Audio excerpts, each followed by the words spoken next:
yesterday in my Meditation 101 class. It was our first class of this winter series. A topic came up at the very end, and I was squirming in my seat because I so wanted to say more about this topic. And it was the last 3 minutes of class, and so I held back. But basically the question was, somebody was having trouble focusing during their meditations, and for somebody new to my class. And the suggestion was made, well, should she be eating differently before the meditation? And what should we eat before we meditate? What are the best foods for spiritual awakening and learning to be more intuitive? So I'm here to talk with you about that. And thank you so much for receiving. I'm very excited. And this is personally something I've been passionate about for a long time. And especially right now, I have a renewed enthusiasm because my daughter is 2 years old, and if any of you are mothers, you're probably chuckling. I have to admit, I've eaten more toast, pasta, and crackers in the last 2 years than I probably need for the next decade, because as a new mother, especially nursing, I can just speak for myself. I've been very hungry, and I've been very busy, and a lot going on, and sometimes I have not had time to make the foods or the resources to get the foods that I would prefer to have in my body. So doing my best, but I'm sort of in the space of like expanding and getting into more of the foods that bring me so much vitality in my body. And you know, I want to say I'm still, by most people's standards, even in the last 2 years, I'm a super healthy eater, but I've renewed passion. So let me share with you. I want to say I don't believe there's a right and wrong diet. I'm not here to tell you there's certain foods that you should and shouldn't eat. I'm actually here maybe to share, to question some of the traditions that do say that, but also share some of the depth of my experience practicing as a clairvoyant and energy healer and teacher of intuition for over a decade, and with my own meditation practice for longer than that. I can't even remember. I started as a teenager, so I've learned a lot. And one of the things that I discovered early on my spiritual path was that a lot of spiritual traditions teach that to be more spiritual, sort of, and this is beyond food, this is an overall assumption, especially in the past. Things are changing now, but some of the traditions have said that when you open up to become spiritual or intuitive, you go out there to get it. You go out there to access spirit or enlightenment, and it's not really about the things of the body. And in fact, they'll say, some traditions will say, you know, you should avoid desire and you should avoid all these emotions that are part of being human. So the diets have, some of the traditional diets, or even modern days people's assumptions, are that if you're spiritual, you should be vegetarian or even vegan. People assume I'm vegan and I'm not. Sometimes people assume that. They also sometimes avoid things like garlic and onions because they promote desire. I don't believe that that's a good idea. I mean, sometimes that's appropriate, not to say it's never appropriate, but I wouldn't blanketly assume that. And personally, I can share that when I first got on my path practicing yoga, I didn't really know what I was doing. I mean, I kind of did because I'm, you know, whatever, past lives, but I kind of dove in really deep, really fast. And so I started without really having a teacher to closely guide me at the time. I was waking up and I was doing yogic meditation practices and breathing exercises, and I was eating this Ayurvedic diet, and I was also vegan and going to work at a preschool, and I just got so blissed out during my meditations and so overwhelmed in the world at the preschool, at my job. The two didn't work together, and the vegan diet caused my period to stop, and anyway, long story short, I stopped meditating for a while, and I had to kind of recalibrate and get my feet on the ground again before I could come back to it. So I took a little break. So this is part of where I'm coming from. I kind of learned the hard way that certain traditional spiritual practices and diets don't always work in my body, in other people's, in everybody's bodies, and they don't always translate into the world. So that was one thing I personally experienced. And just to share in terms of my views, now this is a talk, you know, I'm talking to you about spiritual awakening and what does that mean. So again, the assumption in a lot of traditions is you go out there to get spiritual awakening. And in some of the meditations I practiced, that's what we did. We kind of expanded ourselves to the size of the universe. And meanwhile, again, it didn't translate into my life. So by contrast, now my path that I have studied and what I teach is that we can meditate in our bodies. We can actually, personally, I believe we can all access God or the universe. In fact, we have it within us. We are infinite. We're all knowing, all creative, all powerful. We, the spirit that we each are, believe we each are a spirit or a soul, and that we have a body that we, have on loan basically for the lifetime that we have. Just because it's on loan doesn't mean it's not important. In fact, it is our primary vehicle in this lifetime to actualize that infinite creative self. So it's important. It's like wanting to get around town without a car. It just doesn't work. And let's say you only had one car for your entire life. Well, you only have one body for your entire life. And for most people, they're not accessing the power that they would like in their lives because a lot of times they're just not fully present in the body. And so their spirit is out there and the body is kind of, fumbling along in the world. So certain foods will take us more out of the body, certain foods will bring us more into the body, certain foods will expand, contract, and so on. So there's so much I could say. I'm going to try and stay focused here. So a lot of people assume, back to spiritual awakening and what that is and how that relates to food, a lot of people assume that, and this is sort of a traditional spiritual belief, that if we're spiritual, we should be neutral. We shouldn't have too many feelings, opinions, aversions. We should be calm. We should be peaceful and blissed out at all times, right? My view on neutrality is that we can get to that in a sense, but we get to that by being okay with all the emotions that are part of being human. So in my experience, the more I've been okay with my anger, my sadness, my fear, my jealousy, my rage, my anxiety, or whatever, I have all of that. We all have all of that. The more I can see that in another person and hold space for them. And vice versa, the more I can see it in other people as a clairvoyant, the more I have compassion for myself. So back to food, if we eat foods that are very bland and make us feel neutral and dull, we might not experience that range. Not to say you have to eat a food to aggravate it or to access it, but just to say that I don't believe to be spiritual we have to eat all bland, neutral foods. Okay, so I do think it's a nice idea to find that peace within, for sure. And I like the idea of foods bringing us a sense of peace, vitality, even happiness. Some foods naturally have a balanced energy and have vitality in them. I'm going to be talking about that. Other foods may be appropriate given your current state of balance or imbalance. So I've studied different systems of diet, but also like mind-body systems. So for example, Chinese medicine is one, Ayurveda is one, where they talk about certain people have different constitutions, and the constitution is not only your physical body and what's best, foods, environment, exercise, things like that for your physical body, but it also gets into psychological states and spiritual states and tendencies and what will balance you or not. So at any given moment, and also for different people, certain foods may be more appropriate. Like let's say you're a person who tends to be more complacent or lethargic or sentimental. Think of the past. You may have sinus congestion. You may have maybe even extra weight on your body. So you tend to be more like what they say, like dampness or more heavy. On the other hand, you're more grounded perhaps than the average person, right? So somebody like that, or if you're in a state like that, or even some of that, you don't have to have all of that. But if some of that rings a bell, you might need a little fiery food, a little spicy food, something drying to clear some of that dampness, that sentimentality, which is connected with the water element. So something to cut through it, bring you clarity, bring you movement into your life, bring you fire, bring you enthusiasm, activate what I would say your natural enthusiasm. So that's one example. Somebody who tends to be more fiery, tends to be angry or bitter or impatient, easily agitated, they might have a lot of that fire, so they might need something to cool it, or bitter, so mint or arugula or things that are going to calm and cool and soothe.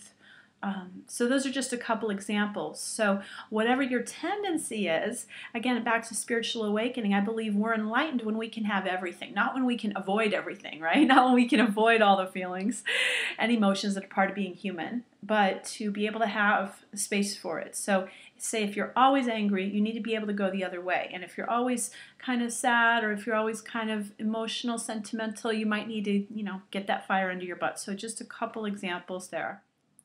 So about balance and connecting it now not only to spiritual but even psychic energy, which is part of what I teach. And this is kind of fun. So you may know that in the body, in the energetic body, we have 7 major chakras, which are energetic centers in the body. Chakra literally means wheel of light.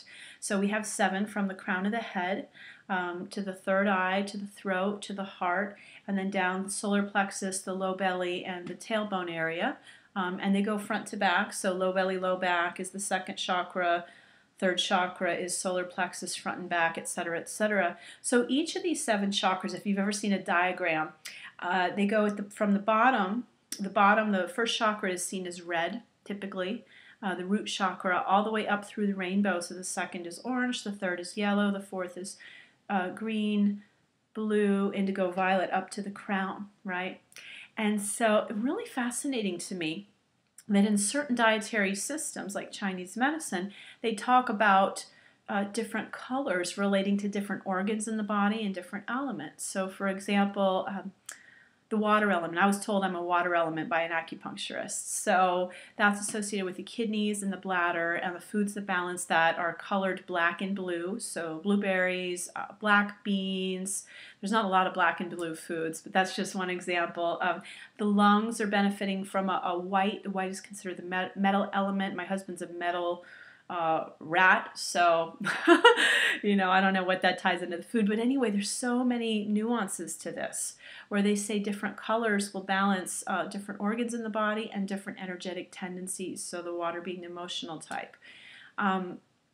Getting into the chakras, so in my classes, one of the things I'll have my students do is I'll have them imagine different colored roses. So we do a clearing, because have you ever noticed that you might have favorite colors? Like some people, I know a lot of my students said they didn't like red. I think statistically a lot of people don't like orange. Statistically people love blue. Like most people like blue. I remember in my psychic school they said they would put out a blue newsletter because most people could accept the vibration of blue. So for what that's worth. But anyway, we would do this clearing, and I teach this clearing in my classes where you put up a rose and you imagine a red rose, and then anything in you that gets triggered by that color red, you clear it out, and then you explode the rose, and then you do an orange rose, and every color in the rainbow, and you discover, oh, I had an aversion to this or that energy, and it might have to do with that chakra. Maybe a lot of people don't like orange because that second chakra, which is sexuality and emotions and our primal feelings and our primal creativity, has been distorted in our culture or repressed in our culture. And so, or even our levels of self-care, self-nurturing haven't been acknowledged or supported in our culture. So it's really interesting. Nutritionally, different colors, every color food has different vitamins in it. So scientifically this is true. Like they say the orange foods, orange fruits and vegetables, for example, have beta-carotene. So that does certain things in the body, makes vitamin A, helps certain organs.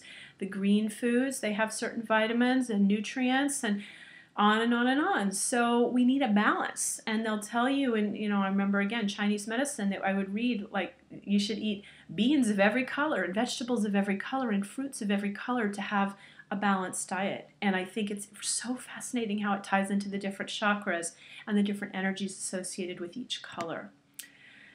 So I love, again, for spiritual awakening, we want to bring in more light, right? I believe that we are this infinite spirit. We're made of light. Ideally, we'd have that light in our bodies to do our best in the world, to live from our power, to spread joy to others, to feel good, right? So just very simply, if you eat foods that have light infused in them, you're going to feel more vitality. You're going to have more radiance. So foods that were grown in the sun. So again, fruits and vegetables, not that you should eat only those. Again, I'm not here to tell you what you should eat. But I believe that for a balanced diet, it does include a lot of fresh, live foods. So bringing in different colors and bringing in foods that have a lot of vitality, that are grown in the sun. And then traditional methods of preparing foods are very natural and have historically worked. That's why they were traditional. So fermenting foods, sprouting, soaking ahead of time overnight, your beans, your grains, your nuts, your seeds, will increase the nutritional benefit and bring more light, more nutrients into your body, and clear away things that will block yourself from absorbing the minerals and nutrients too. Foods that do not have that vitality are a lot of what you see today in Ralph's, for example, or a standard supermarket. Wherever you are in the country, you may or may not have Ralph's, but most standard grocery stores, unfortunately, when I walk through the aisles, I see mostly things that I wouldn't consider food. So if you read a label on a food, and if you're eating foods that have a label, that alone is suspect, right? And we all do it from time to time, but a goal might be to eat more foods that don't even have a label.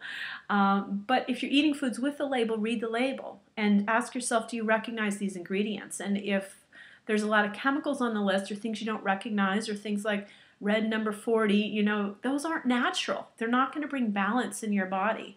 And so when you're bringing in all this disharmonious, imbalanced energy into your body that's grown in a lab or GMOs, for example, foods, non-food, things they call food that hasn't been tested or has been tested and proved to cause harm to the body, you're not going to have that much spiritual awakening, right?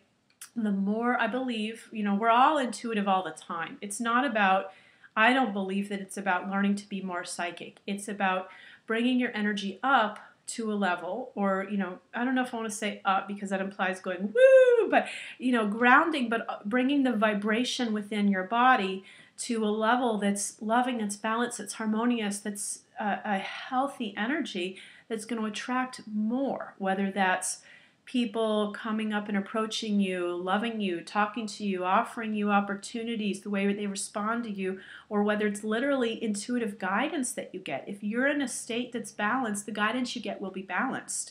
If you're in a state that's distorted, or if you're not present, you're not going to be receiving balanced guidance, but you will receive guidance. And that brings me to some of our favorite foods in the culture: caffeine, sugar, and alcohol. All of these foods take us out of our bodies. So I love certain caffeinated beverages like this one. Let's see. I love some of them. Some are healthier than others, and it's all about checking in, is this appropriate for me right now? So if you're somebody who tends to be really spaced out, or if you're really scattered, I wouldn't do caffeine or sugar at that particular time. If you're somebody who tends to be grounded and you're fairly well rested and it's early enough in the day, maybe a little caffeine is helpful. I find that the yerba mate and the green tea sometimes help me focus, but use with caution, because at night, or if you're tired, it'll give you energy. It'll make you feel that you have energy you don't have. Then you overextend. And the problem with our bodies doing things that our spirits aren't present for is we're still responsible for that karma.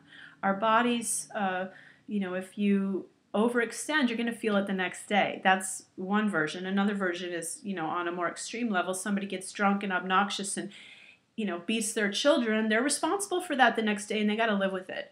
So, wide range of examples, but use with caution these foods that can take you out of your body. Back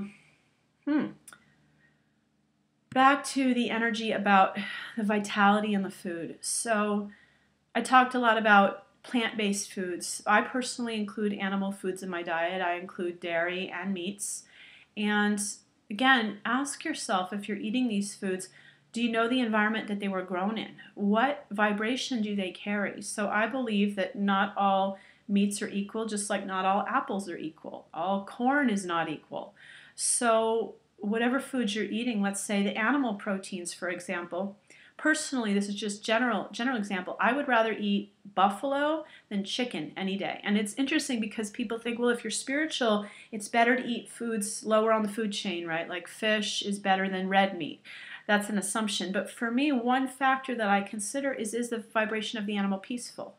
Is this animal raised, and it depends, different buffalo and different chicken are raised different ways, but was this animal raised in humane, peaceful conditions? Was it treated well? Was it happy when it was alive? Did it have chemicals in its body? Or was it, weigh the different options? So you can feel, and I can tell when I pick up a food, and I do read labels, and I talk to the farmers, and I try and get at the farmer's market and so on, and choose wisely which sources, because you can feel the vibration. And some say, well, you should never eat an animal because the energy of violence is in an animal, and that's one consideration. but at the same time, some animals live and die in a much more peaceful space than another. I include, just for the record, because some of you might be still, some of you might be questioning, why would somebody so spiritual eat animals to begin with? For me, it is essential for my grounding, and I was actually anemic at one point. So I tried to be vegetarian, that didn't work either.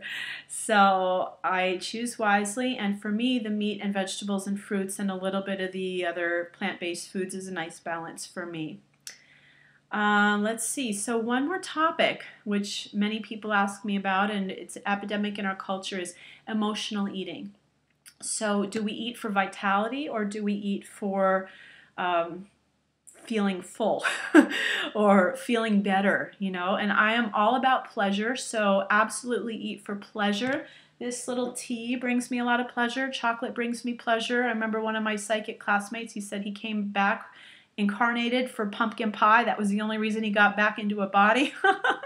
So pleasure is a gateway, bringing spirit into body. So I'm a fan of pleasure. However, if we're eating because we're trying to cope with something that we don't want to feel, that's a different story. So it's about feeling more, not feeling less.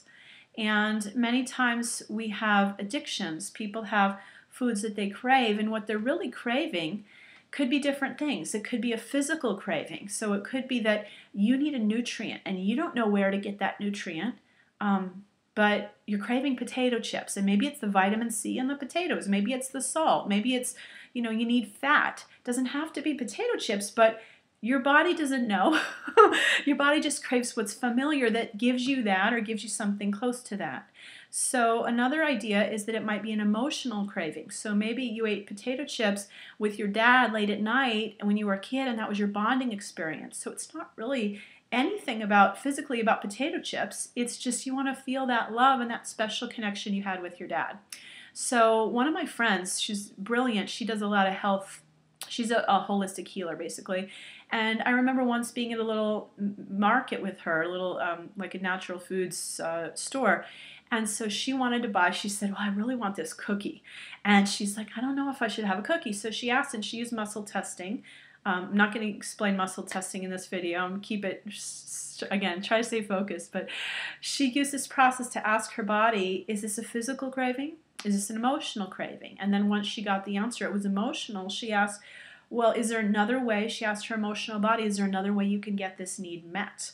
And I can't remember what she did, but sometimes when we realize that, oh, what I need is sweetness, doesn't have to be a food. So maybe I need a hug. Maybe I need a bubble bath. Maybe I need another sweet food that I might consider healthier for me than this cookie. So there's different options. But addictions are often another way of just, you're uncomfortable with your feelings, and so you want to fill that void, you want to check out, you want to dull.